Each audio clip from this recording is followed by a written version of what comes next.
In accordance with Rule 37 of the Council's Provisional Rules of Procedure, I invite the representatives of Israel and Turkey to participate in this meeting. It is so decided. On behalf of the Council, I welcome His Excellency Mr. Hakan Fidan, Minister for Foreign Affairs of Turkey. I propose that the Council invite the representative of the observer state of Palestine to the United Nations to participate in this meeting in accordance with the Provisional Rules of Procedure and the previous practice in this regard. There being no objection, it is so decided. In accordance with Rule 39 of the Council's Provisional Rules of Procedure, I invite the following briefers to participate in this meeting.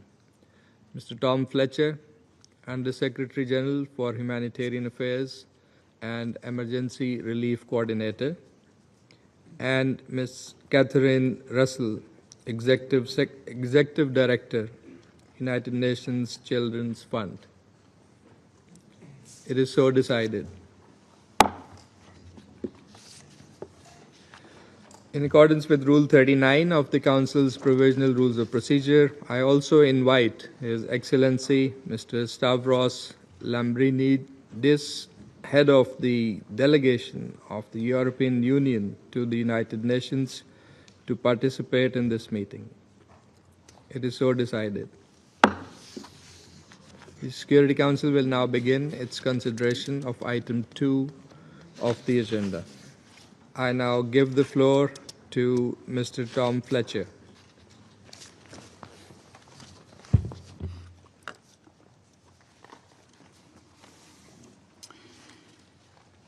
Mr. President, I want to remind this Council why we are briefing you today.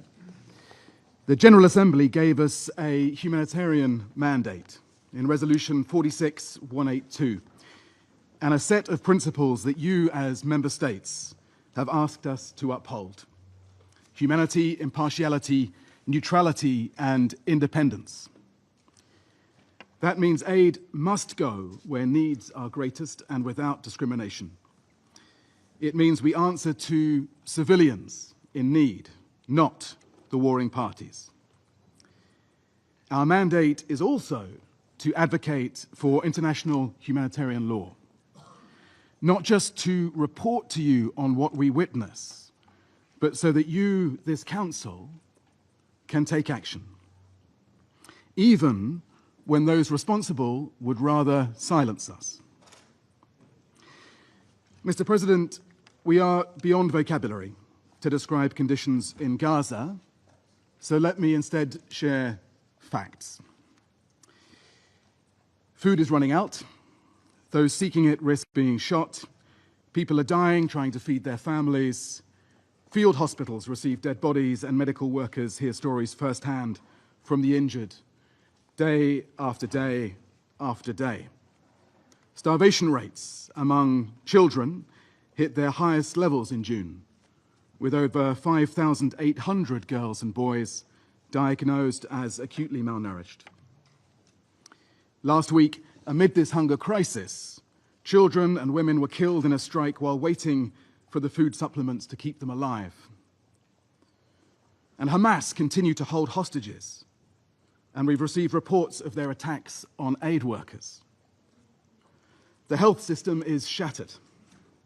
Only 17 of 36 hospitals and 63 of 170 primary healthcare centers are functioning, all only partially, even as mass casualties arrive daily.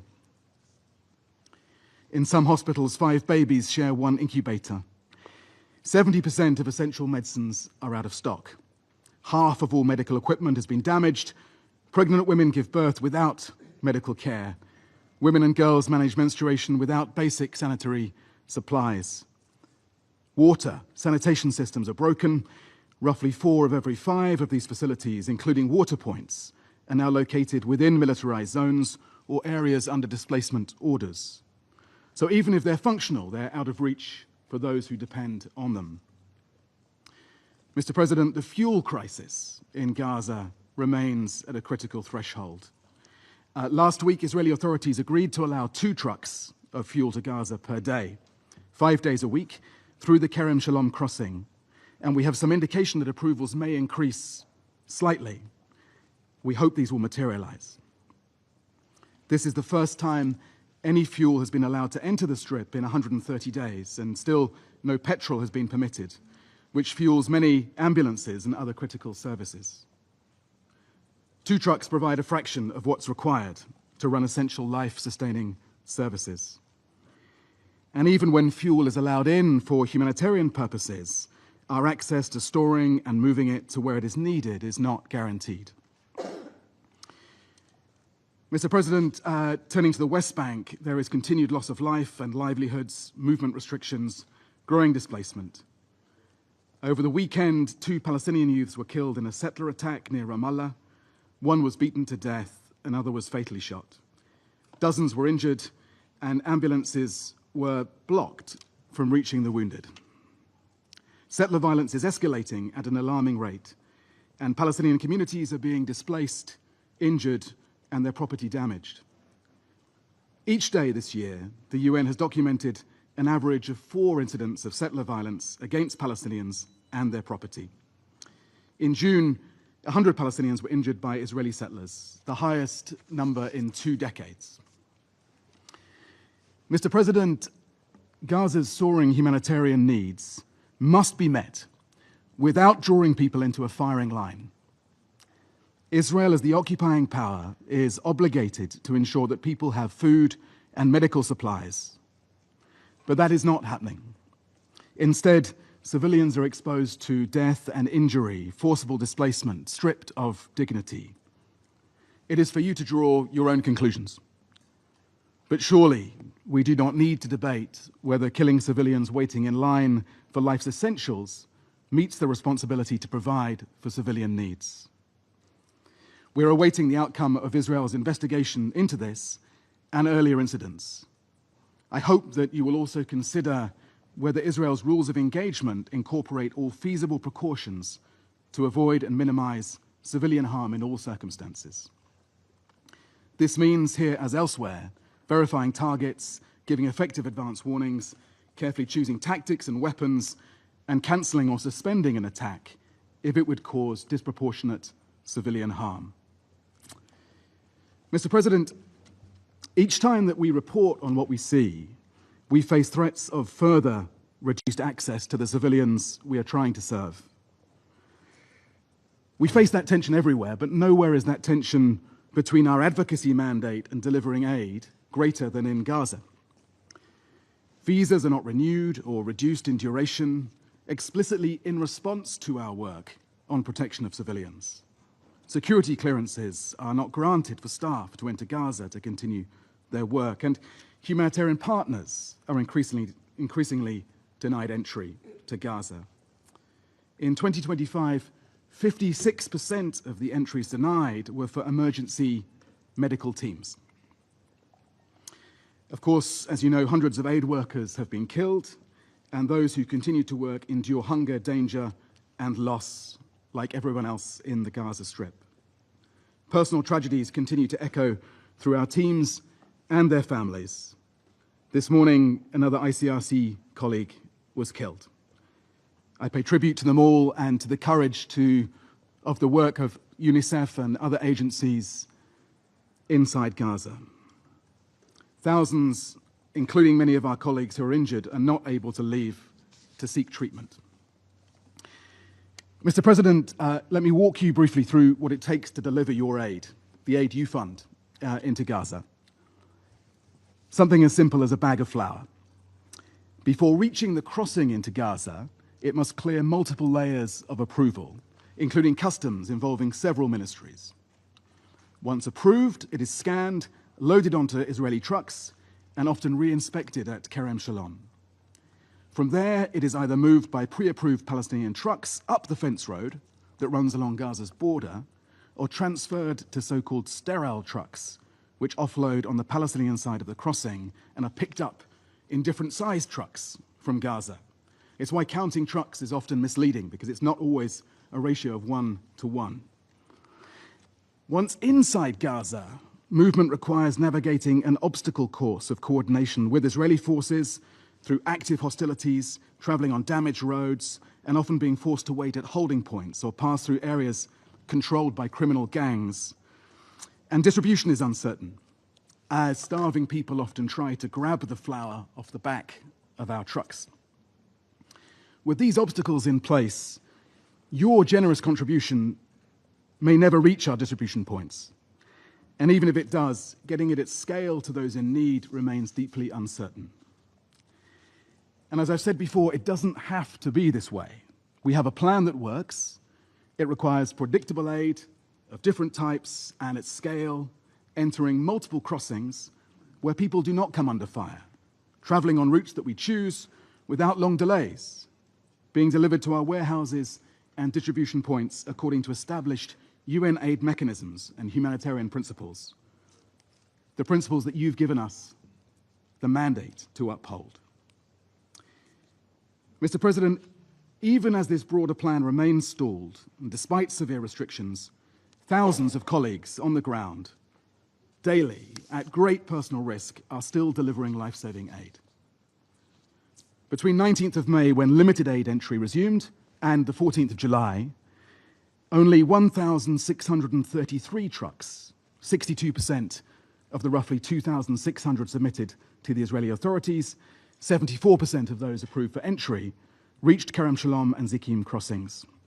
They carried mainly wheat flour, alongside limited quantities of food for kitchens, nutrition supplies, medical supplies, chlorine.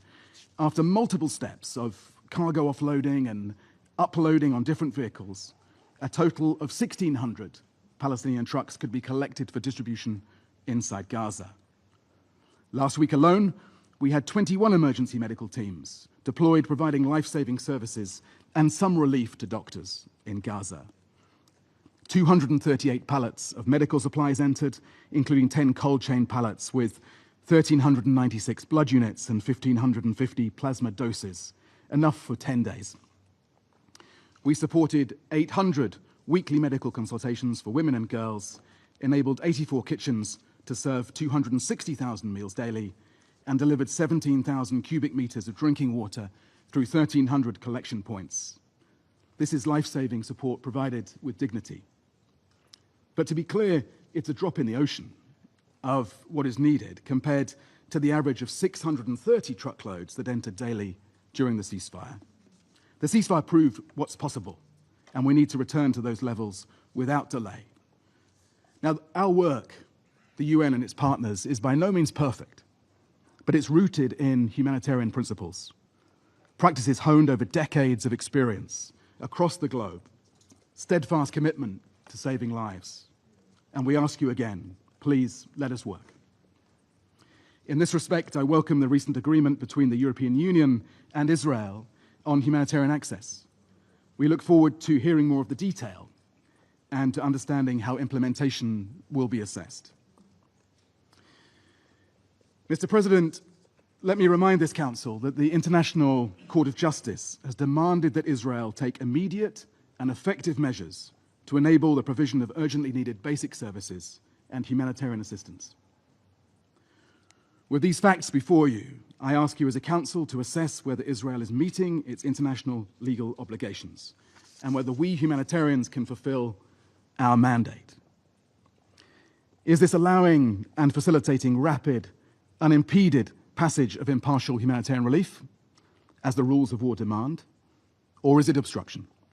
You will draw your own conclusions. Mr. President, weeks ago, an Israeli minister called allowing aid into Gaza a disastrous decision, while another implied that starvation might be justified and moral until hostages are freed, and they must be freed.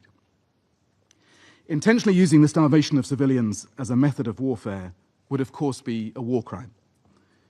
Most recently, Israel's defense minister talked openly about moving Palestinians into what he called a humanitarian city. We understand that the proposal is to forcibly displace Palestinians to a designated zone near Rafah. Now, I don't know how to describe this, but it is not humanitarian. Mr. President, states and armed groups must uphold the rules, forged because of the horrors of conflict and hatred that protect civilians in war. Today, across the world, we watch these rules being corroded and degraded.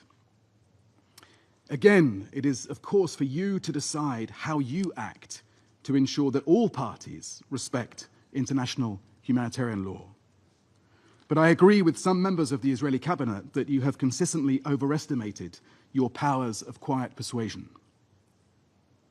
We hold all parties to the standards of international law in this conflict. We don't have to choose, and in fact, we must not choose, between demanding the end to the starvation of civilians in Gaza and demanding the unconditional release of all the hostages. And we must reject anti-Semitism. We must fight it with every fiber of our DNA. But we must also hold Israel to the same principles and laws of all other states. So civilians must be protected wherever they are. Hostages must be released, I say it again. Humanitarian aid must be allowed to enter at scale, and humanitarian workers must be protected. You owe that to Israeli and Palestinian civilians, to the last hopes of a sustainable peace, and to the UN Charter.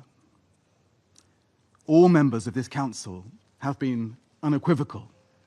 Ceasefire, ceasefire, ceasefire. Thank you.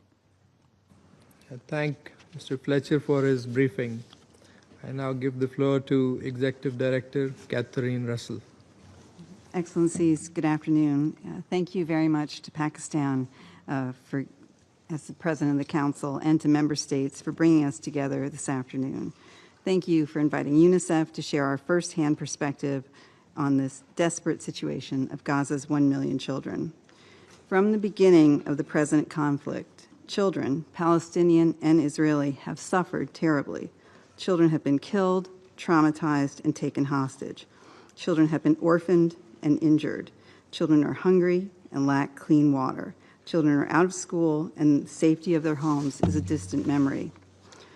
Children are not political actors. They do not start conflicts, and they are powerless to stop them. But they suffer greatly, and they wonder why the world has failed them.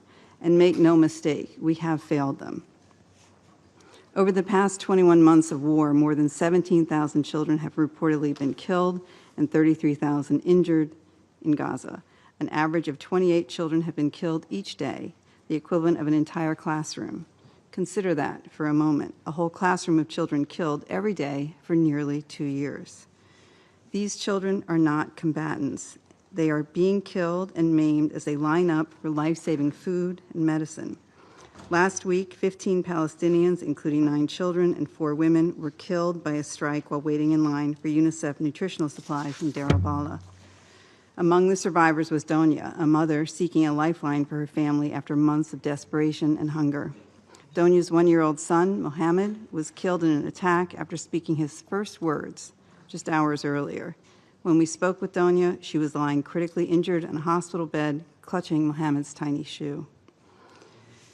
This past weekend, 10 people, including 7 children, were killed in an attack while collecting drinking water. And just today, at least 20 people, some of whom were children, were reportedly killed in a chaotic surge of people at a Gaza Humanitarian Foundation distribution site in southern Gaza. Between May 27th and July 7th, the UN Human Rights Office recorded the killings of 798 Palestinian civilians, including children, desperate to find food at or near distribution sites and humanitarian convoys. At the same time, the situation, as Mr. Fletcher mentioned, in the West Bank, including East Jerusalem, has significantly deteriorated. Since the start of the year, 33 Palestinian children have been killed in militarized operations and settler attacks. More than 32,000 people have been forcibly displaced, while the demolition of homes and roads and the use of explosive weapons in populated areas continue. In addition, the number of Palestinian children from the West Bank in detention for alleged security-related offenses has reached its highest level in 7 years. This includes 120 children detained without charge or trial under administrative detention orders. Excellencies, children who survive the war in Gaza will be forever affected by the deprivation and exposure to traumatic events they've experienced. Even before the war began, half of Gaza's child population needed mental health and psychological support. Today, all of Gaza's children need these services. Children in Gaza are enduring catastrophic living conditions, including severe food insecurity and malnutrition. Of the more than 113,000 children screened for malnutrition in June, nearly 6,000 were found to be acutely malnourished. This represents a staggering 180% increase in acute malnutrition cases compared to February. These severely malnourished children need consistent supervised treatment along with safe water and medical care to survive. In addition, water production capacity has plummeted, and as a result, 95% of households in Gaza do not have access to adequate water. Water pumping, desalination, and wastewater treatment are all operating at significantly reduced capacity because of the lack of fuel, and sanitation services are nearing collapse. With clean water increasingly difficult to access, children have little choice but to drink contaminated water. This is increasing the risk of disease outbreaks, with waterborne diseases now making up 44% of all healthcare consultations. We continue to see more cases of diarrheal and respiratory infection in children under the age of 5. And in recent days, our UNICEF team in Gaza have been responding to a meningitis outbreak with dozens of infants now gravely ill. Thousands of children need urgent medical support. Children with traumatic injuries and severe pre-existing medical conditions are at risk of death because the medical care they need is unavailable in the Gaza Strip. Hospitals that are still able to operate are overwhelmed, with emergency departments operating at full capacity and occupancy exceeding 100%. These facilities are facing severe shortages of essential medicine and fuel, disrupting critical care and leaving some operating rooms in the dark. Access to critical newborn care has been reduced by nearly 70%. At least 12,500 patients with severe injuries, chronic diseases, and complex medical conditions need urgent medical evacuation, including thousands of children. But only a small number of countries are taking in patients from Gaza, resulting in even more preventable deaths. Here, I would like to commend those countries, including those in the region, who are accepting patients from Gaza. Until Gaza's healthcare system has sufficient capacity, UNICEF is calling for increased support for medical evacuations, with the guarantee that all evacuated patients and their caregivers can return to Gaza following treatment and recovery. Excellencies, in mid-May, after almost 11 weeks of a complete aid blockade, authorities permitted a trickle of UN supplies to enter the Strip. It is nowhere near enough. Between May 19th and July 2nd, authorities allowed an average of 30 UN trucks per day to offload aid at designated crossings. This included UNICEF nutrition products, water treatment supplies, and vaccines. But 30 trucks a day are a fraction of what is needed for 2 million people to survive. We continue to call on the authorities to permit the entry and delivery of humanitarian aid in Gaza at sufficient speed and scale to meet the urgent needs of children and families. This includes fuel. With electricity cut off since the start of the war, all operations inside the Gaza Strip, hospital generators, ambulances, bakeries, water and sanitation facilities, and the communications network depend on fuel. A crippling fuel shortage is now forcing essential services to shut down, putting the lives of over 1 million children at risk. Fuel must be consistently allowed into Gaza in sufficient quantities to sustain life-saving operations. Excellencies, for the last several months, the UN-led humanitarian response has been sidelined, despite the fact that during the March ceasefire, we were delivering assistance in an efficient and safe manner. This included essential vaccines and neonatal care, life-saving nutrition services, and access to clean water, provided through more than 400 distribution points across Gaza. UNICEF and our partners went even further, delivering aid door to door, reaching malnourished children and pregnant mothers directly in their places of refuge. We implore you again to ensure that UNICEF and our humanitarian partners are allowed to do our jobs. We have proven that essentials like medicine, vaccines, water, food, and nutrition for babies can reach those in need wherever they are when we have appropriate access. We urgently need a return to the functioning UN-led aid pipeline with safe and sustained humanitarian access through all available crossings. In addition, UNICEF reiterates the Secretary General's appeal to ensure that all aid delivery is demilitarized and grounded in the principles of humanity, impartiality, neutrality, and independence. Civilian safety must be paramount. I urge this Council to use its full weight to press parties to accept these principles and rules. Excellencies, in Gaza, the effects of the violence perpetrated on children have been catastrophic. International law is clear. All parties to the conflict have an obligation to protect civilians and ensure the safe and unimpeded delivery of humanitarian assistance. We call on all parties to immediately act to protect children. We call on Israel to urgently review its rules of engagement to ensure full compliance with international humanitarian law, notably the protection of civilians, including children, and to conduct thorough and independent investigations of incidents and alleged violations to ensure accountability. And we call on all parties to abide by their legal obligations to ensure the survival and well-being of the civilian population, including through safe, rapid, and unimpeded humanitarian access. We call on Hamas and other Palestinian armed groups to uphold international humanitarian law, including respect for facilities that civilians depend on and the facilitation of unimpeded access. In addition, they should immediately and unconditionally release all hostages held inside Gaza. All parties to the conflict should urgently agree to a ceasefire, and we call on this Council to use all tools at its disposal to address human suffering and put an end to this war. Lastly, we call on all member states to use their leverage to de-escalate the conflict in the meantime. Excellencies, the simple truth is that we are failing Gaza's children. Seen through their eyes, our failure is a betrayal of their right to be children, children who are healthy, who are safe, and who are educated. History will judge this failure harshly, and the children will judge it too. Children in Gaza, like children all over the world, deserve peace. Our job is to give children the future they deserve. We simply must do better. Thank you. I thank Ms. Russell for her briefing. I now give the floor to those council members who wish to make statements. And I give the floor to the representative of the United Kingdom. Thank you, President.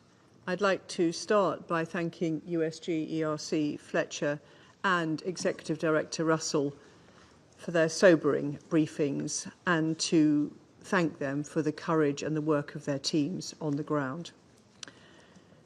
The United Kingdom, together with Denmark, France, Greece and Slovenia, called for this meeting out of deep concern for the Israeli government's inhumane approach to the crisis in Gaza. This week marks 650 days since the horrific Hamas attacks of October 7th. With each day that passes, the hostages suffer yet more agony, in appalling conditions and deprived from contact with their loved ones. And with each day that passes, the people of Gaza suffer death, desperation and displacement. This conflict has gone on for far too long. There is a deal to be done.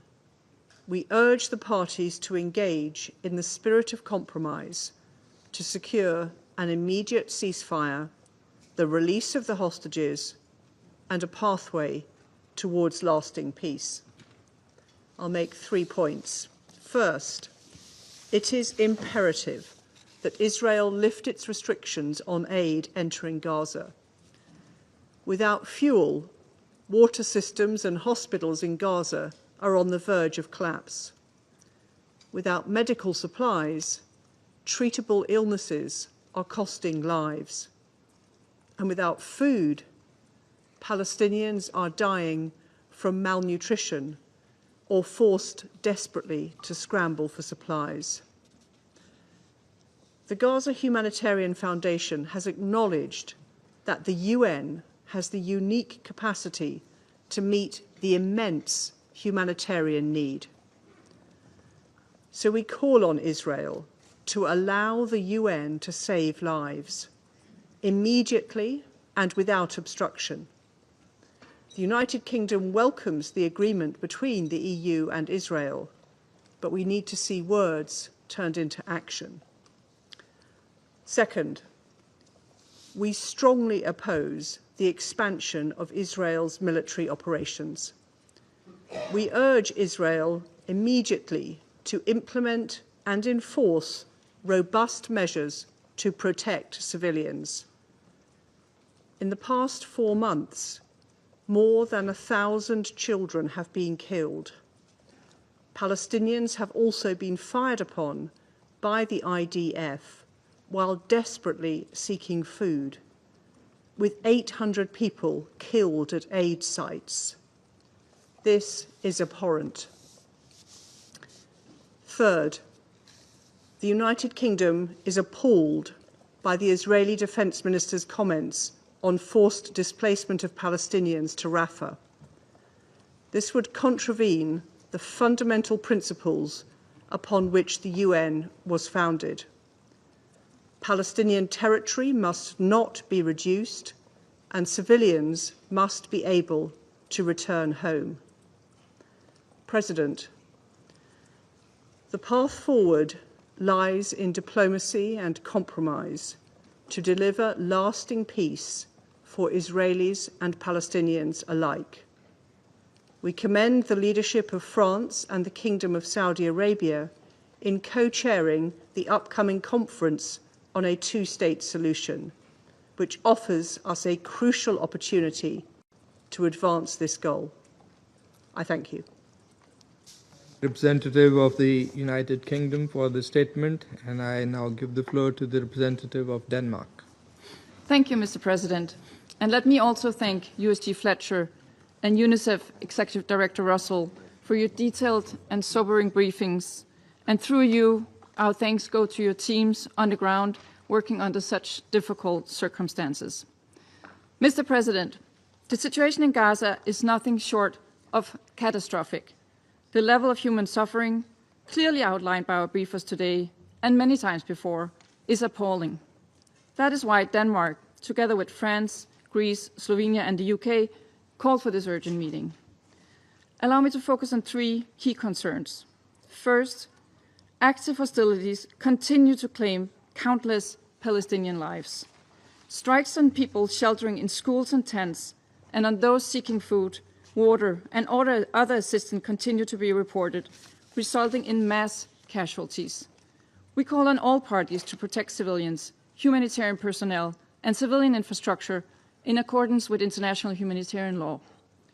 Since the establishment of the first GHF food distribution site on 27 May, more than 800 Palestinians have been killed and over 5,000 injured when trying to access food, their life cut short while simply trying to survive.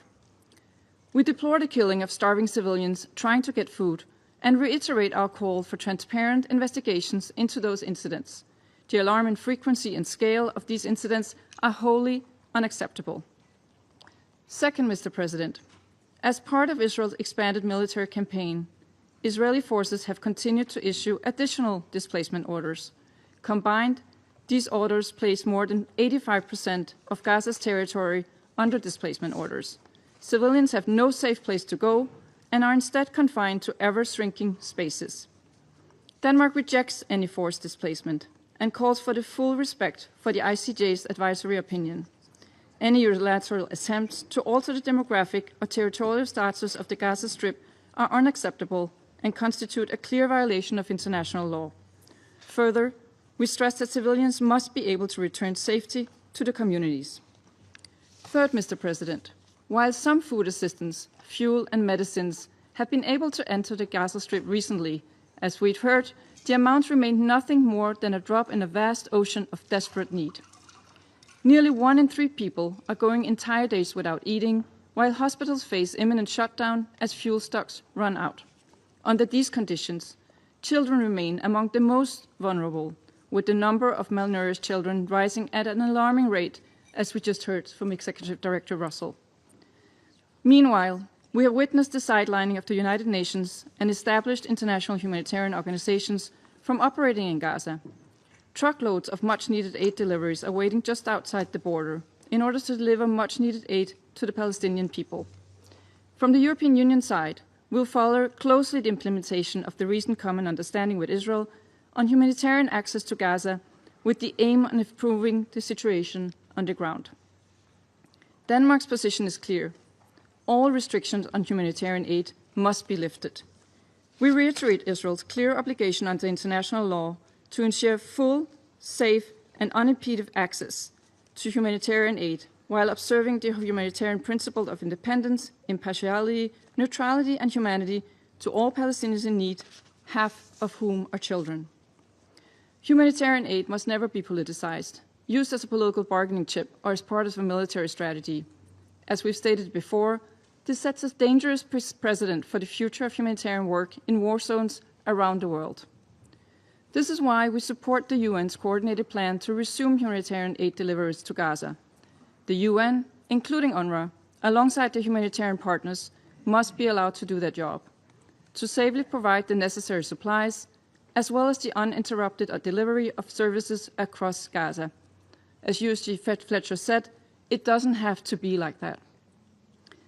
Mr. President, in addition to lifting all the restrictions on humanitarian aid, we urgently need an immediate ceasefire and for Hamas to immediately and unconditionally release the remaining hostages held since the brutal terror attack on October 7, 2023. Meanwhile, the two-state solution remains the only viable path to achieve sustainable peace and stability in the Middle East. We welcome the recent announcement by France and Saudi Arabia that the high-level conference would be resumed on 28 July. We look forward to this opportunity for member states to advance concrete measures for the implementation of a two-state solution. I thank you.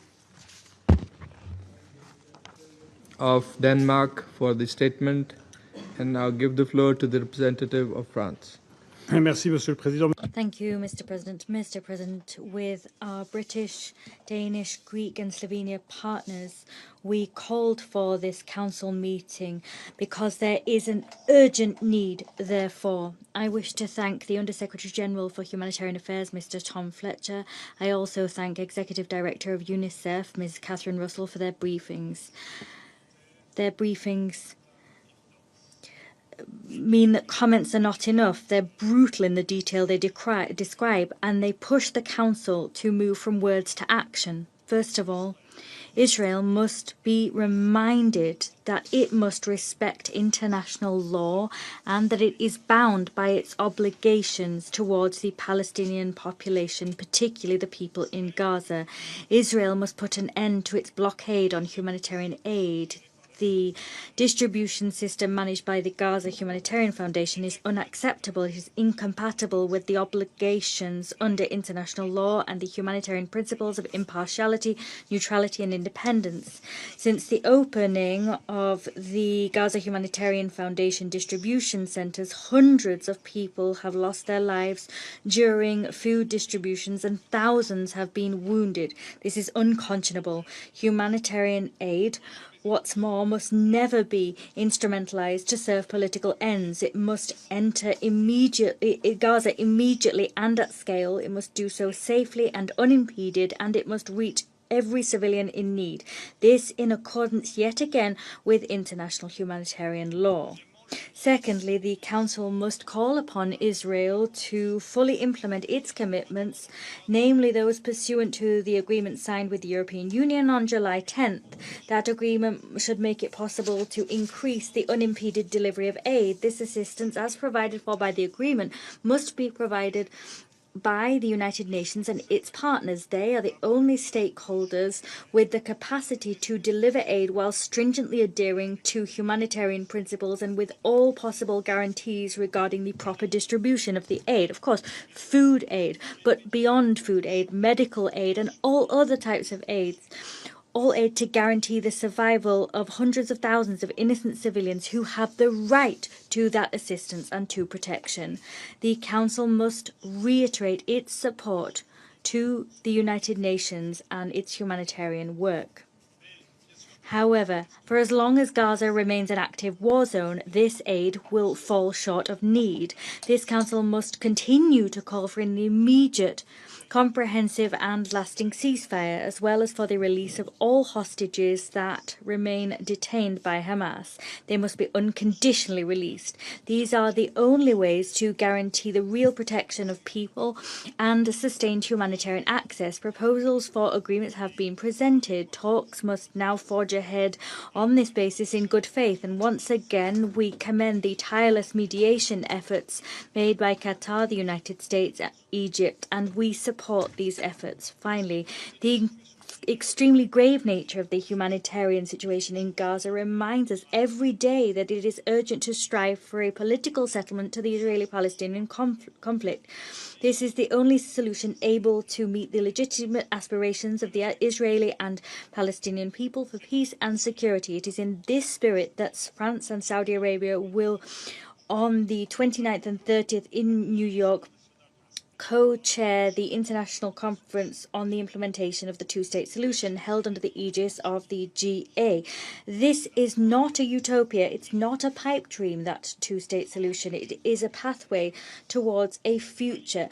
The 8 working groups will work under the UN umbrella, and they will identify tangible ways forward to bring the two-state solution to fruition, to once again restore a political horizon for the benefit of Israelis and Palestinians. I thank you. Representative of France for the statement, and I now give the floor to the representative of Greece. Thank you, and thank you for responding to the joint call of 5 member states, namely United Kingdom, Denmark, France, Slovenia, and my own country, Greece, for an urgent briefing of the humanitarian situation in Gaza. I would also like to thank our briefers, Under Secretary General Tom Fletcher and Executive Director of UNICEF, Mrs. Catherine Russell, for their briefings. Mr. President, a year and a half into this conflict, a severe humanitarian crisis has taken hold of the entire Gaza Strip. The entire population of Gaza, half of whom are children, is facing conditions of unimaginable distress, displaced, unsafe, deprived of access to basic means of survival. They struggle every day to make it to the next. We continue to urge Israel to allow and facilitate the safe, unconditional, massive and unhindered delivery of humanitarian aid at scale, and to restore full access to electricity and water.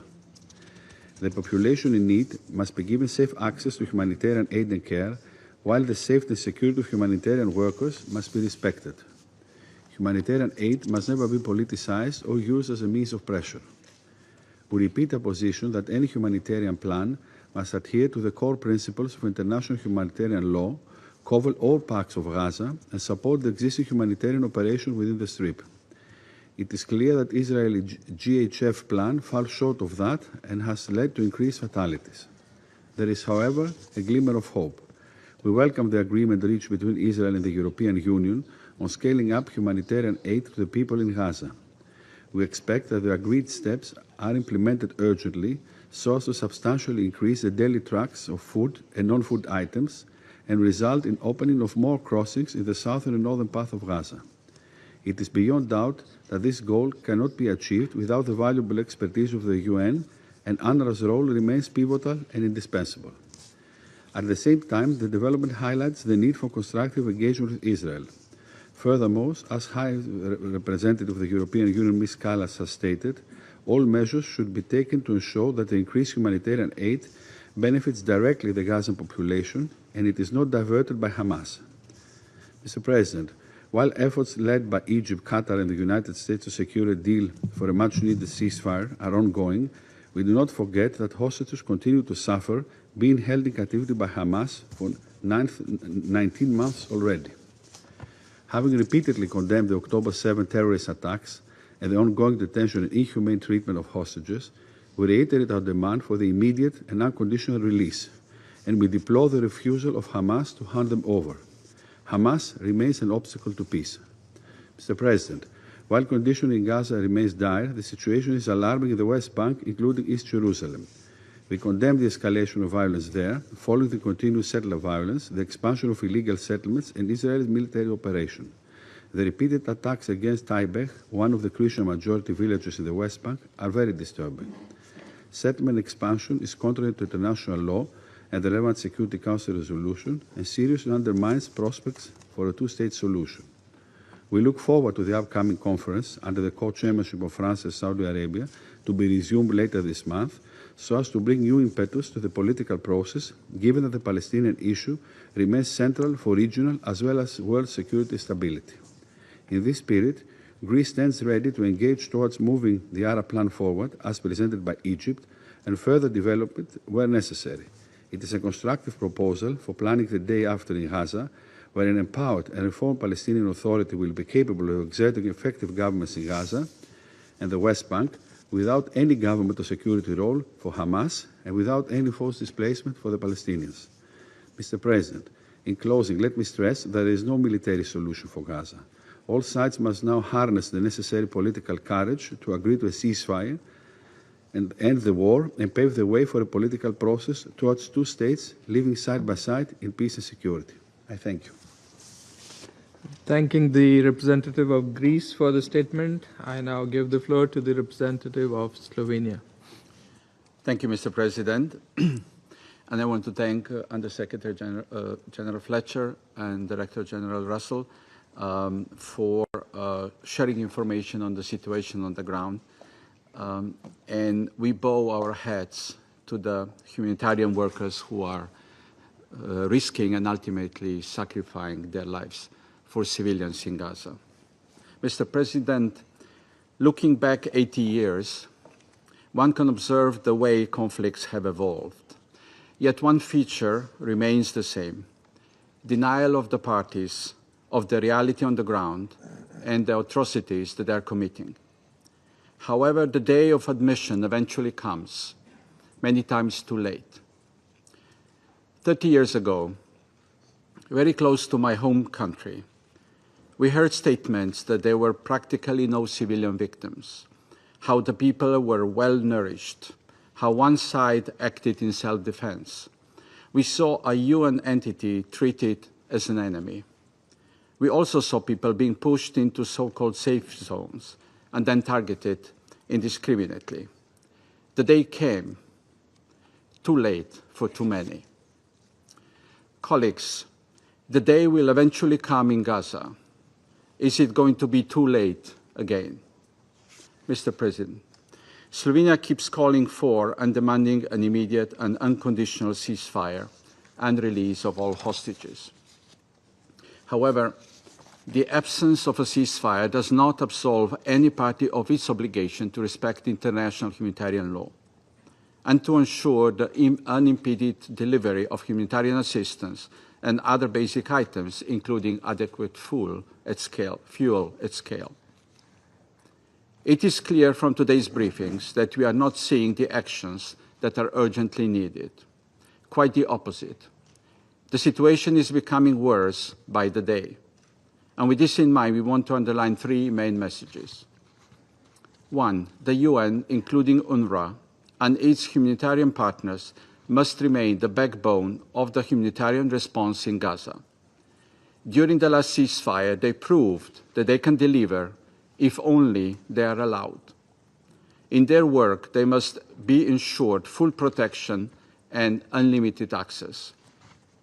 Two, while we welcome the efforts of different players to conduct negotiations, we emphasize once again Israel's obligations under international law are clear. International law, including international humanitarian law, must be respected. This is non-negotiable. Three, humanitarian action, including aid delivery, must be based on the established principles of humanity, neutrality, impartiality, and independence. These principles ensure the effective and ethical delivery of aid in any conflict zone. They prevent humanitarian aid from being used as an instrument of war. Tragic incidents in Gaza near GHF sites remind us that there are no blurred lines with regard to the respect of international humanitarian law. Either you respect it or you don't. While the humanitarian situation is only getting worse, the military offensive continues relentlessly. The suffering of civilians in Gaza and hostages still in captivity persists. Statements and plans on further forced displacement are still looming. Instead of playing and learning, the daily life of children in Gaza is marked by displacement, malnourishment, and perpetual trauma. What we need urgently is a ceasefire in Gaza. We need political will to end this war and political will to build peace. Instead, we are witnessing sanctions on representatives of international bodies and mechanisms solely for carrying out the work the UN has mandated them to do. We take this opportunity to thank those working to ensure accountability for violations taking place on both sides of the conflict. Mr. President, we are appalled by the civilian killings in Gaza, killings for which we never receive any indication of the state of investigations, let alone their results. Today, civilians are being killed while waiting for water. Starving children are being killed while waiting for food. Humanitarian workers are being killed while saving people in Gaza. As we continue to witness all of this, I'm afraid what might no longer be possible to salvage, colleagues, is our collective dignity, and the day will come. Thank you. I thank the representative of Slovenia for the statement, and I now give the floor to the representative of the Russian Federation. Господин Mr. President, I would like to thank the Undersecretary General for Humanitarian Affairs, Tom Fletcher, and the Executive Director of UNICEF, Catherine Russell. We thank them for their briefings, which showed us the true scale of the tragedy of Palestinian civilians continuing in Gaza. Day in, day out, we are seeing the humanitarian situation there, which is plumbing new and new depths. The people in the Strip are living under the conditions of full-scale humanitarian disaster, and they are facing unfathomable hardship and hunger, which kills the adults and children. At the same time, despite the efforts by the humanitarian agencies and basically unanimous support from the Security Council, the humanitarian assistance, which is something that essentially all people in the Strip depend, is arriving in highly restricted amounts, and which are clearly not commensurate with the scale of the disaster. The situation is worsening quickly while there's a critical shortage of fuel, which is needed for the functioning of the basic infrastructure. Without fuel, what could happen is a complete paralysis of the hospitals, water supply systems, and food distribution centers, and that threatens the lives of hundreds of thousands of civilians. We are particularly worried by the news that there is a possible stoppage of the water desalination facilities. It's unacceptable to have the people in Gaza, children first and foremost, that they are left without access to drinking water. The collapse of the water supply system can also lead to the outbreak of infectious diseases, which would further compound the humanitarian situation. Mr. President, the continued ground operations by the IDF and the artillery shelling throughout the territory of the Gaza Strip create truly impossible conditions, impossible for the survival of civilians. We firmly condemn these attacks, as a result of which civilians are killed and wounded. We are particularly worried by the consistent and clear pattern of strikes against those areas where people congregate looking for food, including near food distribution centers. According to the data from the Office of the High Commissioner for Human Rights, no fewer than 798 Palestinians died in the enclave as they were trying to obtain humanitarian assistance, and this is since the end of May this year.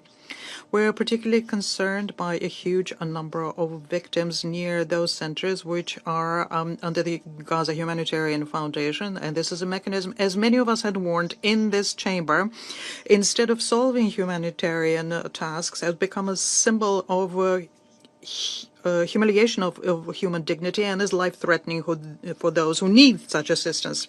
Hundreds of people who died when they were trying to obtain assistance is a grim testimony of this fact. The work of this mechanism is dangerous for the beneficiaries and is morally unacceptable. We are convinced the UN Secretariat took the only right and responsible decision when they decided not to participate in this punishment, essentially, scheme under the guise of humanitarian operation. Let me recall here that very recently more than 200 NGOs launched a joint appeal to stop the work of this violent militarized mechanism, where Palestinians are faced with an impossible choice to decide whether they will die of hunger or while they're queuing up for their food ration. Unfortunately, despite all of this, Israel and the United States continue considering this mechanism effective, and they're bragging about the millions of numbers of meals that are supposedly have been passed on to the civilians and not Hamas.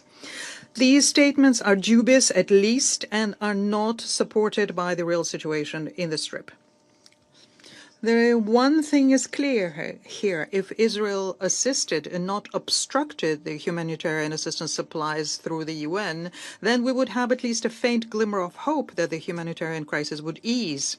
Well, today we do not have such hope, and the massive collective punishment against Palestinians in violation of the basic rules of the IHL is something that's going on in front of our eyes.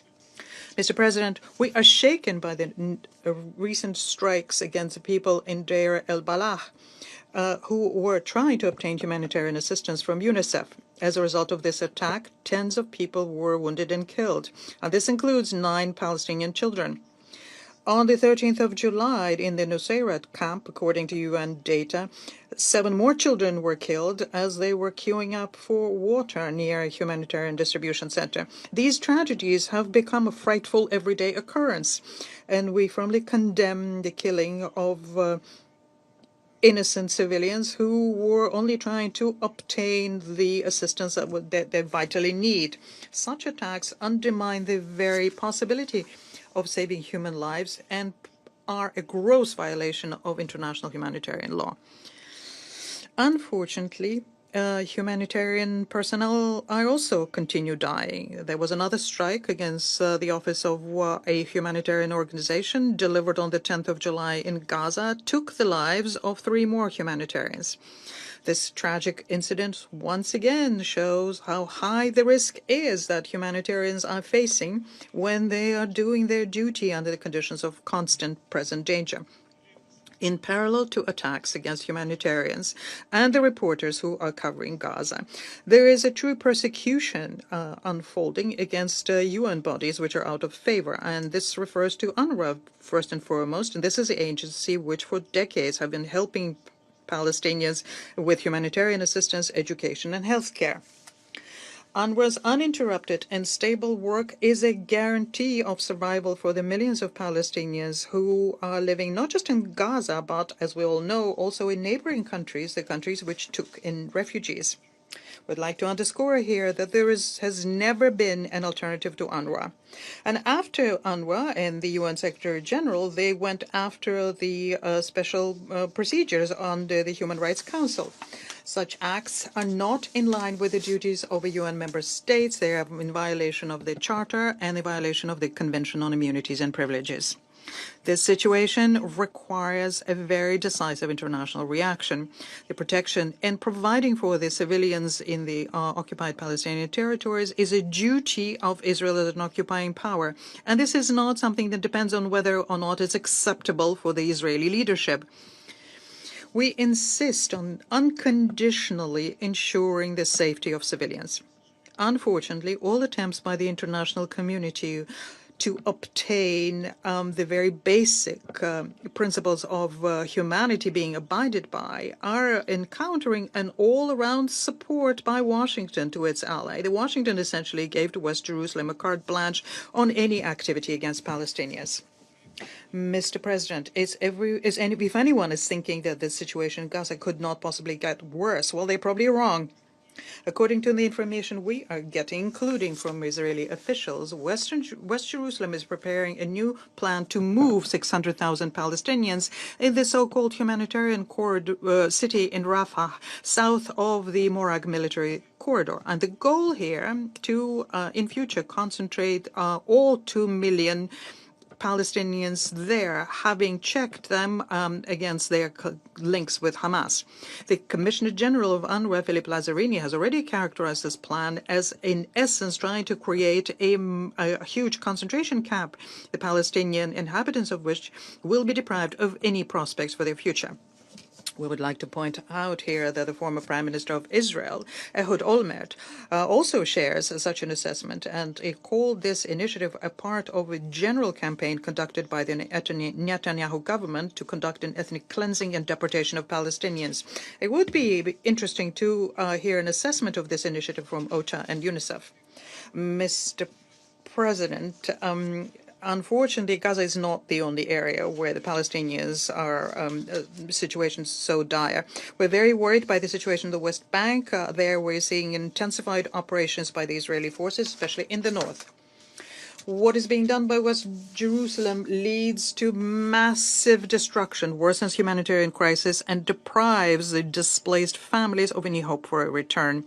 We regularly receive information about the killings and violence against the Palestinian, the seizure of territory, and the demolition of their buildings. And this is unacceptable. We call on Israel to immediately stop the violence in the occupied Palestinian territory, to ensure that the people are protected and the humanitarian assistance to civilians is not impeded. They need this now more than ever. It's important also to stop the expansion of settlements, stop the provocations on behalf of the settlers who are publicly humiliating the honor and dignity of the Palestinians. Mr. President, we all in this chamber have said many times that ensuring unimpeded humanitarian access to all of the needy in the Strip under the conditions of a continued military operation by the ADF is essentially mission impossible. Furthermore, it's clear for everyone that using force so as to save the hostages in Gaza is something that has shown to be ineffective.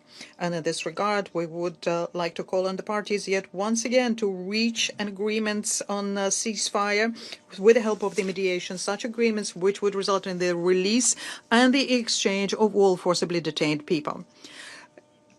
In order for the authorities in Israel to finally lift the blockade of this sector, the Washington has to reject their unconditional support for West Jerusalem, stop covering their violations of IHL, and use their influence to stabilize the situation. We're convinced that there is no alternative to this here. This is the only way that the vicious circle of violence can be broken, and the relaunching of the peace process of the Middle East settlement on the two-state solution can be obtained. The ultimate goal here is to create an independent Palestinian state within the 1967 borders, with the capital in East Jerusalem, coexisting with Israel in peace and security. The many years of the Israeli-Arab conflict has shown that there is no other alternative peaceful scenario in the Middle East. In this context, we welcome the intent on the part of Saudi Arabia and France to convene an international high-level conference to support the two-state solution at the end of the month in New York, and we plan to participate in it very actively. I thank you. I thank the representative of the Russian Federation for the statement, and now give the floor to the representative of Republic of Korea. Thank you, Mr. President. I thank USG Tom Fletcher and Executive Director Catherine Russell of UNICEF for their sobering briefings. Mr. President, humanitarian assistance should not be used as a political tool. And aid seekers must not risk their lives to get life-saving assistance. Unfortunately, what we witness every day in Gaza for several months contradicts our fundamental belief. We are deeply concerned by the recent announcement by the UN that as of July 13th, 875 Palestinians in Gaza have been killed while trying to reach food. Out of those victims, 674 killed in the vicinity of the GHF sites. Every effort to deliver humanitarian aid, including food, medicine, fuel, should be encouraged. But what we should not overlook is that such assistance must be carried out in a safe and dignified way, in full compliance with humanitarian principles. Amid the complete restrictions of access to the international media, we still encounter shocking videos and overwhelming testimonies about each person's experience at the GHF distribution sites. Those witnesses are not only Palestinian civilians, but also now include foreign security employees and even IDF soldiers. Despite this situation, there is still a persistent lack of accurate and sufficient information. Despite this situation, there is still a persistent lack of accurate and sufficient information on the facts around the GHF aid distribution sites or near UN convoys, and this should not be ignored. As the OHCHR indicated, I quote, "It is not helpful to issue blanket dismissals of the concerns raised by the international community," unquote. A full and transparent investigation should follow. And more importantly, international journalists must be allowed to enter Gaza, witness what is happening, and report the details back to the world. Mr. President, the United Nations has repeatedly stressed that it is ready to work to relieve the extreme suffering of Palestinians in Gaza through the swift and unimpeded delivery of humanitarian aid to those in need. We trust the desperate but confident voice by the UN. We are aware that the WFP is continuing its delivery of basic food items to local communities, and that the WHO facilitated entry of limited medical supplies into Gaza. However, ongoing restrictions of the requisite aid make it impossible for the UN to meet the needs of 2 million people in Gaza as hunger and violence surge. We thus call on Israel to fully cooperate with the UN to expand the unimpeded entry and delivery of humanitarian aid in Gaza at scale through the UN's well-established and trusted delivery mechanism. We are seriously alarmed by the incessant reports by the UN that everything, notably food, fuel, and medical goods, are in desperate need as existing stocks run out. We call on Israel to help the UN. We repeat our call for the protection of civilians based on the clear principles of international humanitarian law, including distinction, precaution, and proportionality. The daily repetitious killing of innocent aid seekers, such as those killed last weekend queuing for water, including 7 children, must stop immediately, regardless of cause. Mr. President, last week we were hopeful for the finalization of a deal to secure an immediate ceasefire and release of hostages in Gaza. We sincerely hope that through efforts by mediators, US, Qatar, and Egypt, a ceasefire can be resumed in Gaza as soon as possible. As we are concerned by the suffering of Palestinians in Gaza, we are also worried by the fate of the innocent Israeli hostages and the agony of their families. We thus hope that all remaining hostages brutally held by Hamas, both living and dead, can be unconditionally released, and that an immediate ceasefire can be made permanent. We also hope that any deal to reach ceasefire can be a starting point for a durable peace in Israel and Palestine. Thus, we reiterate our firm oppositions to any proposal to forcibly relocate Palestinian civilians inside or outside of Gaza. Realization of mutual acceptance and respect is the key for lasting peace in the region. I thank you, Mr. President. the representative of the Republic of Korea for the statement, and now give the floor to the representative of China. Thank you, President. At the outset, I thank the UK, Denmark, France, Greece, and Slovenia for their initiative in calling today's meeting. I also thank USG Fletcher and Executive Director Russell for their briefings, which are heart-wrenching.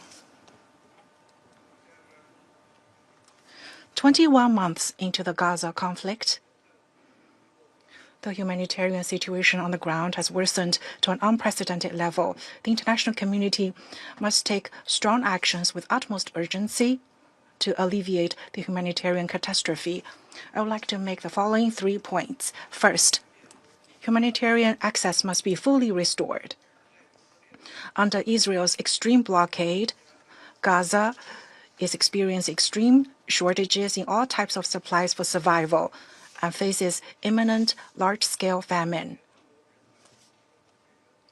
9 humanitarian agencies, including OCHA and WFP, have all warned that the fuel crisis in Gaza is so severe that all humanitarian operations are at risk of being halted. As the occupying power, Israel has the obligation to guarantee humanitarian assistance under international humanitarian law. This is also a clear requirement contained in a number of Council resolutions and ICJ's orders on provisional measures. China firmly opposes the weaponization of humanitarian assistance and urges Israel to immediately lift the blockade and siege of Gaza so as to fully restore humanitarian access. Second, assistance must be rendered by adhering to humanitarian principles. As the UN has pointed out on many occasions, the militarized aid distribution mechanism launched by the US and Israel violates the principles of impartiality, independence, and neutrality. Not only is this mechanism not sufficient to ease the humanitarian situation, but it has repeatedly caused heavy civilian casualties. The use of force by the Israeli army against civilians seeking assistance in Gaza has resulted in more than 600 deaths and over 5,000 injuries. China strongly condemns the attacks against civilians and calls for accountability through serious and thorough investigations. The UN and other humanitarian agencies have built full-fledged systems with rich experience and therefore are capable of delivering humanitarian supplies on a large scale across Gaza. All parties should support the UN in delivering assistance in a manner that upholds humanitarian principles, while Israel is obligated to guarantee the safety and security of assistance and provide facilitation in all respects. Third, forced displacement of people must be stopped in Gaza. Since the start of the current Gaza conflict, Israel has imposed a large number of evacuation orders, covering more than 86% of Gaza territory, resulting in repeated displacement of more than 1.9 million people. Recently, Israel is reportedly discussing the establishment of a so-called humanitarian city in southern Gaza, and we are gravely concerned about that. Both Gaza and the West Bank are the homeland of the Palestinian people, not bargaining chips in political deals. Any attempt to forcibly transfer the Palestinian people is a grave violation of international law and Council resolutions, and must be firmly rejected by the international community. President, an immediate and lasting ceasefire in Gaza is the key precondition for saving lives and easing the humanitarian disaster. While we take note of the recent resumption of ceasefire negotiations, Israeli attacks continue, with new innocent lives lost every day. These cruel facts have shown time and again that peace cannot be achieved by force, and that prolongation of a war only leads to more deaths and hatred. We urge Israel to immediately cease all military operations in Gaza. Countries with significant influence over the parties should act in an impartial and responsible manner and take strong and effective actions to promote a ceasefire. The implementation of the two-state solution is the only viable way to resolve the question of Palestine. We welcome the high-level conference on the implementation of the two-state solution to be held at the end of this month and hope that it will give strong impetus to the political process of advancing the two-state solution. China will continue to work with the international community towards quelling the flames of war in Gaza, easing the humanitarian disaster, implementing the two-state solution, and ultimately realizing a comprehensive, just, and lasting settlement of the Palestinian question. Thank you. I thank the representative of China for the statement, and now give the floor to the representative of Panama. Gracias. Thank you, Mr. President. Panama thanks you for convening this briefing. We also thank the delegations of Denmark, Slovenia, France, Greece, and the United Kingdom for their timely initiative of convening and calling for this briefing. We also extend our gratitude to Mr. Tom Fletcher, Under-Secretary General for Humanitarian Affairs, and Ms. Catherine Russell, Executive Director of UNICEF. We thank them both for their somber reports. We also welcome the delegations of Israel, Turkey, the Observer State of Palestine, and the European Union. Mr. President, we are taking the floor in this chamber with immediate, unfettered access to clean water that cools our throat after and while we issue statements which call for peace, whilst at the same time they see us recount the horrors of war.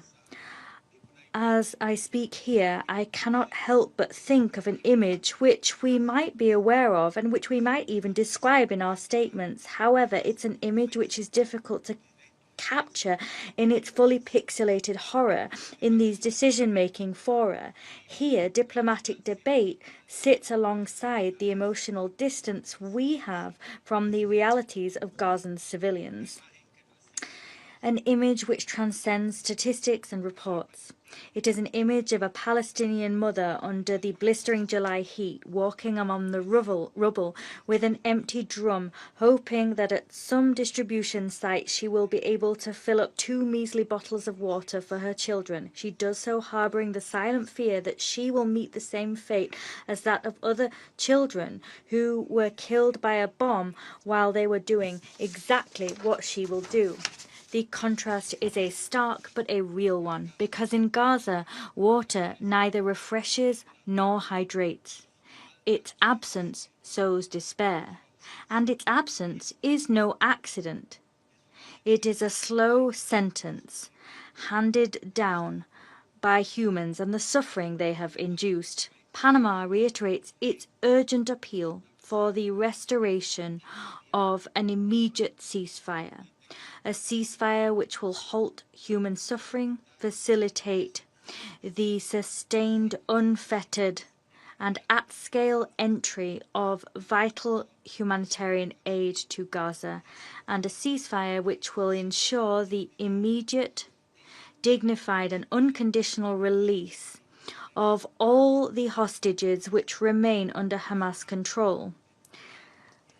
Hamas's acts of cruelty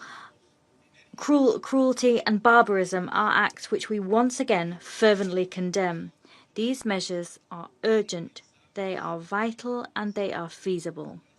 Mr. President, more than 58,000 people have died in Gaza, and at least 138,000 have been wounded in these 21 months of war. More than 1.9 million have been displaced, many more than once, and 86% of the territory exists permanently under evacuation orders. the very minimum conditions that must be met for a dignified life seem to have vanished. 80% of Gaza's water and sanitation infrastructure is within militarized zones or in areas under evacuation orders. Regrettably, water no longer soothes or saves. It becomes mud. It is a source of illness and a source of death. According to the World Food Programme, 100% of Gaza's population is facing acute food insecurity, and at least 470,000 people are facing famine. Approximately 71,000 children and 17,000 women require urgent treatment for malnutrition, and 1 of every 3 residents goes entire days without eating a mouthful. Paradoxically, while stores are empty, more than 116,000 metric tons of food, enough to feed 1 million people for 4 months, are patiently awaiting the green light to enter the strip. It isn't that there isn't any food available. It's that its entry is denied or hampered. When it does arrive, accessing it has become a dangerous act. On the 10th of July in Deir al-Balah, an airstrike against a feeding centre killed 15 people. These included 9 children and 4 women. They were killed while they were lining up to receive food aid. 19 more children were wounded. Unfortunately, situations such as these have become part and parcel of everyday life in Gaza, and they demand an end to the war. According to the UN Human Rights Office, since May, at least 875 people have died whilst they were trying to receive aid. In the majority of them were doing so in the areas surrounding the distribution centres operated by mechanisms alternative to those provided by the United Nations system. However well-intentioned such efforts might be, they have exposed Gazan civilians to high operational and security risks at the very moment when they come with the hope of finding respite for their hunger. Just this morning, in another tragic episode, at least 20 people died close to a distribution site following a stampede unleashed by an alleged incident. That once again underscores the fragile nature of these alternative mechanisms and the risks they pose to the civilian population. The aforementioned makes it patently clear that in addition to being unsafe, these alternative mechanisms have proven insufficient, ineffective, and in some cases even counterproductive. The future of Gaza's people cannot remain one of death, hunger, thirst, and perpetual displacement. Panama reaffirms its support for the United Nations agencies.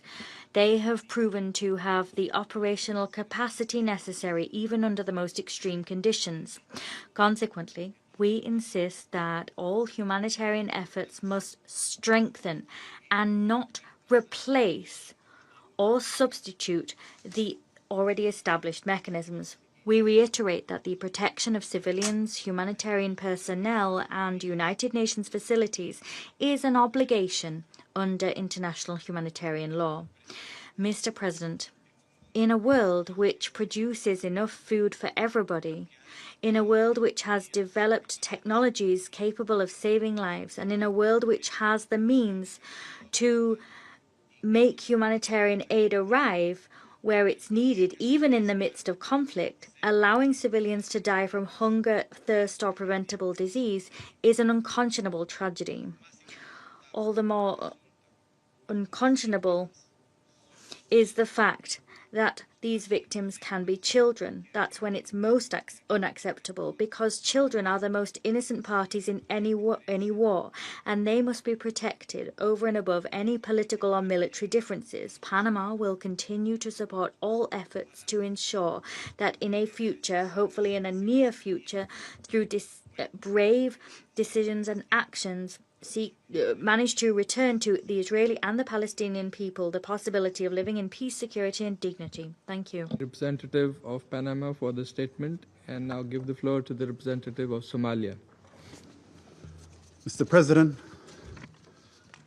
Somalia extends its gratitude to Denmark, France, Greece, Slovenia, and the United Kingdom for calling for this urgent meeting. We also thank USG Fletcher, Director Russell, for their sobering insights on the deepening humanitarian crisis in the occupied Palestinian territory, and commend UN personnel's dedication and sacrifices under unprecedented circumstances. We are gravely alarmed by the continuing humanitarian catastrophe in Gaza, where families have been shattered, entire neighborhoods obliterated, and nearly 2 million people forcibly displaced. Gaza's health, water, and sanitation systems have collapsed under constant siege and bombardment. According to UNICEF and other agencies, children form the overwhelming percentage of those killed. Today, Gaza stands as the most dangerous place in the world to be a child. The use of starvation as a weapon of war has brought about full-scale famine in most of Gaza. Aid convoys are routinely obstructed or targeted. Over 500 Palestinians have tragically been killed while simply waiting for aid. There is no safe space in Gaza, and the population has exhausted all and its last coping mechanisms. Humanitarian operations are crippled by severe restrictions and ongoing insecurity. Somalia is particularly appalled by the deliberate targeting of humanitarian personnel.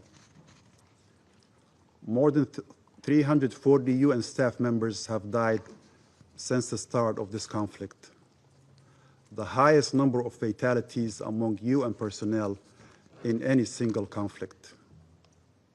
These individuals risked everything to deliver hope and sustenance, which is an indicament of this war's conduct.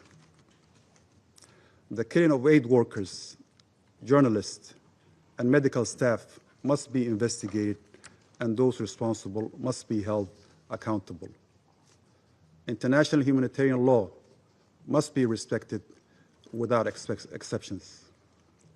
The deliberate targeting of civilians, denial of aid, and the use of starvation as a tool of war are not only morally abhorrent, they are grave violations of international law. These actions are not limited to Gaza. In the occupied West Bank, daily violations by Israeli forces and settlers, including arbitrary killings, home demolitions, and the expansion of illegal settlements, have led to more than 949 Palestinians killed since October 7th, including over 200 children. This is the highest toll since 1967 and only serves to deepen the occupation and undermine the two-state solution. Mr. President, we welcome the ongoing ceasefire proposal and commend the efforts of Egypt, Qatar, and the United States. But words must be matched by action.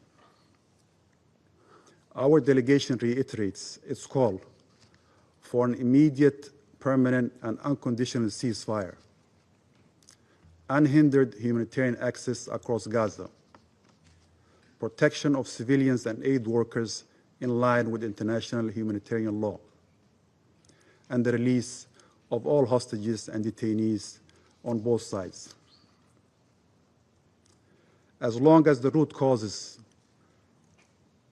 of occupation, blockade, and the denial of Palestinian self-determination persist, peace will remain out of reach. Somalia reaffirms its unwavering support for the inalienable rights of the Palestinian people, including their right to self-determination and to establish an independent, sovereign state of Palestine with Al-Quds al-Sharif as its capital, in accordance with relevant UN resolutions and the Arab Peace Initiative. We urge the international community to move beyond statements of concern and toward a principled, coordinated, and an enforceable response that upholds the values and the obligations under the UN Charter. I thank you, Mr. President. I thank the representative of Somalia for the statement, and now give the floor to the representative of the United States. Thank you, Mr. President. And I'd like to acknowledge Undersecretary General Fletcher and Executive Director Russell's briefings, although I would take issue with some of the characterizations in Mr. Fletcher's remarks, which pointed the finger of blame solely on Israel, with one reference to Hamas. I will also address in my remarks how refusal to work with the Gaza Humanitarian Foundation is tantamount to dereliction of duty in the humanitarian space. Mr. President, the United States remains actively engaged in addressing the humanitarian situation in Gaza. Special Envoy Witkoff continues to work tirelessly to reach a deal that would free the hostages and bring about a ceasefire that will pave the way for peace and prosperity in Gaza and the broader region. Mr. President, before I continue, I want to state that we are aware of reports of fatalities at a Gaza Humanitarian Foundation site in Khan Yunis, and the United States mourns this loss of life. The GHF stated it confiscated weapons at the site and has credible reason to believe that elements within the crowd, armed and affiliated with Hamas, deliberately fomented the unrest. Regarding our diplomatic efforts, Israel has accepted proposed ceasefire terms.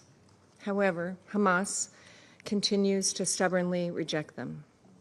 We would have a ceasefire today if Hamas had agreed to the proposal on the table. The responsibility for the situation in Gaza lies solely with Hamas. It is long overdue for members of this Council and the UN system to place the pressure where it belongs, on Hamas, which continues to prolong this war and hold 50 hostages, including Americans Itai Hen and Omer Nutra, in captivity. Hamas has held them captive for more than 21 months. The United States will not rest until all remaining hostages come home. Mr. President, no one wants to see Palestinian civilians in Gaza go hungry and thirsty. The United States supports getting assistance to civilians in Gaza. This should happen in a way that does not allow Hamas to benefit.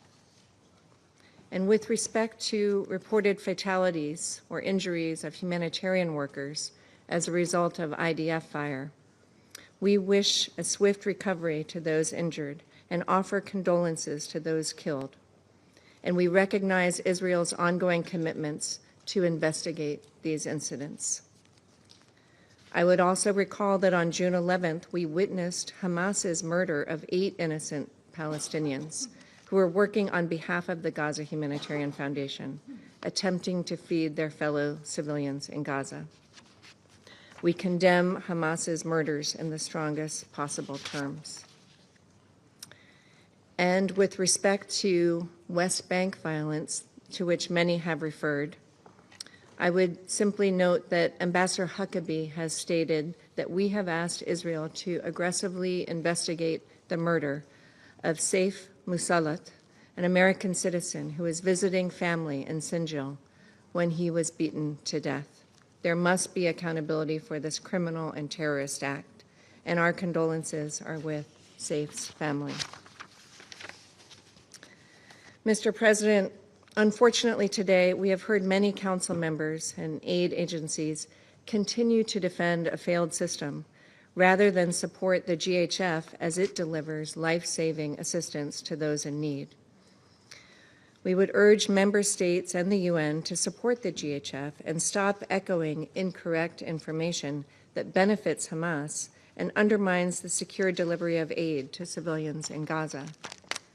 It is unconscionable that members of this council have focused on criticizing the GHF rather than condemning Hamas and Palestinian Islamic Jihad for their continued abuse of the Palestinian civilians in Gaza.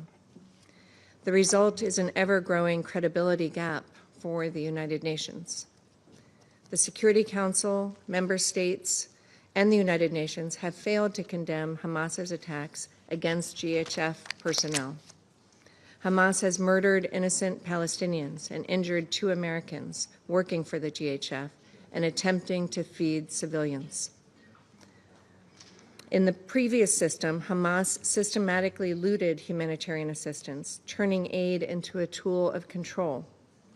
We saw during the previous ceasefire how the diversion of aid helped Hamas replenish its ranks. Hamas cynically exploited aid for its own purposes, leaving civilians to navigate chaos and lawlessness. The United States supports the delivery of humanitarian aid to civilians in Gaza in a manner that does not benefit Hamas. The GHF is providing crucial and successful. The GHF is a crucial and successful mechanism for doing so, distributing more than 76 million meals to civilians in Gaza to date. They succeed where the old system failed in preventing Hamas from using aid to stay in power.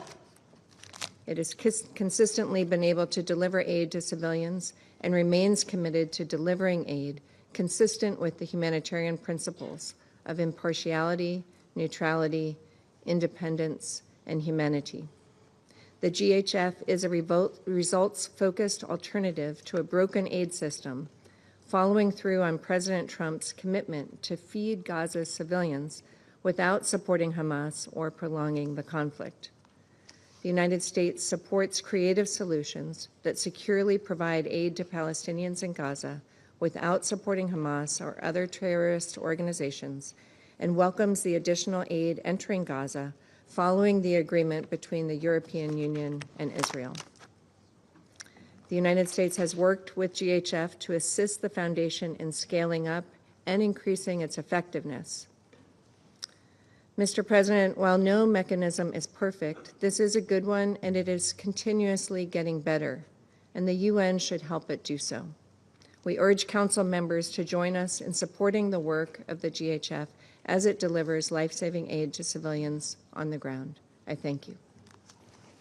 I thank the representative of the United States and now give the floor to the representative of Guyana. Thank you, Mr. President. Thank you for convening this meeting to receive an update on the humanitarian situation in Gaza. I also thank USG Fletcher and UNICEF Executive Director Russell for the sobering briefings and for their and their team's tireless work in providing a lifeline for Palestinians under the most challenging circumstances. The catastrophic humanitarian conditions being endured by civilians in Gaza, many of them children, continue to deteriorate rapidly. As we heard from the briefers today, the situation has worsened beyond imagination. The civilian population, already several times displaced, is now facing crisis-level food insecurity. It was heartbreaking to hear WFP's Deputy Executive Director speak recently of mothers in Gaza trying to prevent their children from playing so they could conserve energy due to lack of food. Just this week, 7 children waiting for water were among those killed in an Israeli airstrike. As the parties haggle over ceasefire conditions, the world is witnessing a cruel war on children. According to UNICEF, more than 50,000 children have reportedly been killed or injured in Gaza, and nearly every child knows what it is to be displaced, their families torn apart, and their homes destroyed. This devastation is unfolding as tons of life-saving food, medicines, and other basics sit in trucks across the border, waiting months for the green light to enter Gaza. Already stretched relief efforts are being further hindered by the denial of entry of necessary fuel supplies.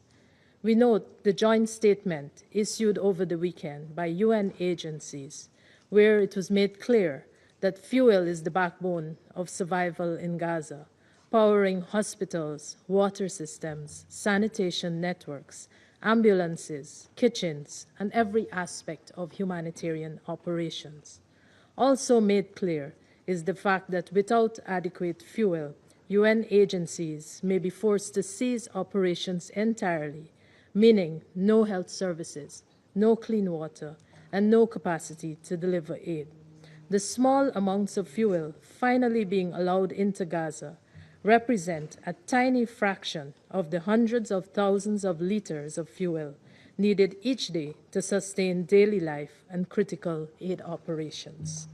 Fuel shortages have already resulted in maternity, neonatal, and intensive care units in hospitals no longer being able to function. Further compounding this desperate situation are the daily reports of civilians being targeted, killed, and injured while seeking aid at militarized aid distribution sites. WFP assesses that nearly 1 in 3 people in the Gaza Strip currently go without eating for days. While we note the planned expansion of the Gaza Humanitarian Foundation's distribution program, and hear repeatedly that the goal of the GHF is to facilitate the entry and distribution of humanitarian aid to the civilian population in the Gaza Strip in a manner that prevents its diversion or exploitation by Hamas, we continue to observe the GHF's lack of capacity to achieve its stated objective. With too few sites, those seeking life-saving aids are required to travel long distances under dangerous conditions, and there is repeated chaos as thousands of civilians line up to receive life-saving aid at GHF sites, with many being killed or maimed in the process. OHCHR has reported that as of 13th July, 875 people were killed in Gaza while trying to get food, with 674 of them killed in the vicinity of GHF sites. Today, at least 20 people were killed or reportedly killed in a stampede at the GHF site in Khan Yunis. Urgent action is needed to address deficiencies and to ensure the safety and dignity of those seeking food. In Resolution 2730, adopted in May last year, the Security Council reaffirmed the need for parties to armed conflict to comply with their legal obligations to respect the principles of distinction, proportionality, and precaution in the conduct of hostilities and refrain from attacking, destroying, removing, or rendering useless objects indispensable to the survival of the civilian population. Moreover, the Council's presidential statement of 3rd August 2023, which Guyana co-sponsored, reaffirmed the obligation of all parties to an armed conflict to respect international humanitarian law and to allow and facilitate the rapid and unimpeded passage of humanitarian relief for civilians in need in line with the humanitarian principles of humanity, neutrality, impartiality, and independence, including medical assistance. It also reaffirmed the need for all actors engaged in the provision of such assistance in situations of armed conflict to promote and fully adhere to these principles. This Council must uphold its own decisions and demand compliance from the parties to this conflict. The Council must also insist that increased amounts of food and essential goods, including fuel and medicines, be allowed into Gaza and distributed by the United Nations and other humanitarian operators in keeping with humanitarian principles and international law. The UN has consistently demonstrated its readiness and ability to deliver aid at scale every time there has been an opportunity to get aid into Gaza. Keeping lifelines open in Gaza is an obligation under international law, which requires providing aid and facilitating rapid and unimpeded passage of humanitarian relief to civilians in need. We remind that in an occupied territory, the occupying power must ensure that food and medical supplies are provided to the population in a manner that does not put their lives in mortal danger. Mr. President, colleagues, Guyana is also concerned about the continued attacks on schools that have become a sanctuary for displaced persons, resulting in new waves of forced displacement. According to UN estimates, over 725,000 people have been displaced since the breakdown of the ceasefire in March, with the Israeli military continuing to issue new displacement orders every day. In the West Bank, Israeli settlers and military forces have also intensified their attacks against Palestinian civilians, resulting in the killing of civilians and the demolition of their homes. According to OHCHR, some 30,000 Palestinians were forcibly displaced since the launch of Israel's Operation Iron Wall in the north of the occupied West Bank earlier this year. An immediate, unconditional, and permanent ceasefire in Gaza remains the only viable hope for its suffering population. There must also be an immediate, dignified, and unconditional release of all hostages held by Hamas and other groups, as well as the safe and unhindered access to humanitarian aid. Guyana continues to appeal for peace to be given a chance in the Middle East. Peace premised on a resolution of the Palestinian conflict in line with the two-state solution, where the Palestinian people can live in peace, dignity, and in harmony with their neighbors. Mr. President, the Middle East deserves peace. I thank you. I thank the representative of Guyana for the statement and now give the floor to the representative of Algeria. Thank you, President. At the outset, I would like to thank Mr. Tom Fletcher, Under Secretary General for Humanitarian Affairs, and the Executive Director of UNICEF, Ms. Catherine Russell.